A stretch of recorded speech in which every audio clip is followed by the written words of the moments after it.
Dans la rue du Moyen-Âge, et même celle de l'époque moderne, en gros disons du XIIIe au XVIIIe siècle, le plus souvent, les rues étaient équipées d'un caniveau en position centrale. Les rues étaient donc légèrement incurvées vers l'intérieur, de manière à ce que l'écoulement soit optimal. Ces caniveaux véhiculaient les eaux de pluie, les immondices et tout ce qui pouvait se jeter dans la rue, hors de la ville, par un dispositif aménagé dans le rempart. Cela se déversait à même le sol et pouvait être récupéré d'ailleurs par les paysans pour amender leur sol d'une matière organique nourricière. Dans la pratique, pour garder les pieds au sec, il fallait donc marcher sur le haut du pavé.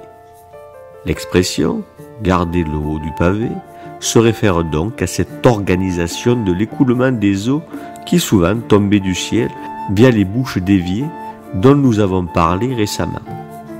La bienséance voulait donc que celui qui se situait le plus bas dans la hiérarchie sociale cédât le haut du pavé à celui qui était son supérieur.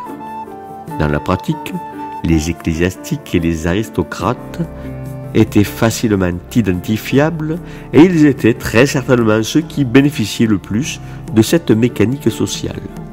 Gageons que les consuls des villages, affublés de leurs costumes et de leurs chaperons rouges, se distinguaient suffisamment du commun des mortels pour bénéficier, eux aussi, du privilège de pouvoir rester sur le haut du pavé.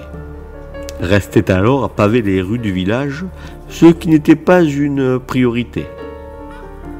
On sait que le village de Colias a entrepris de paver la Grande Rue dans la première moitié du XVIIIe siècle et qu'on se plaignit très vite de l'état lamentable dans lequel se trouva la rue.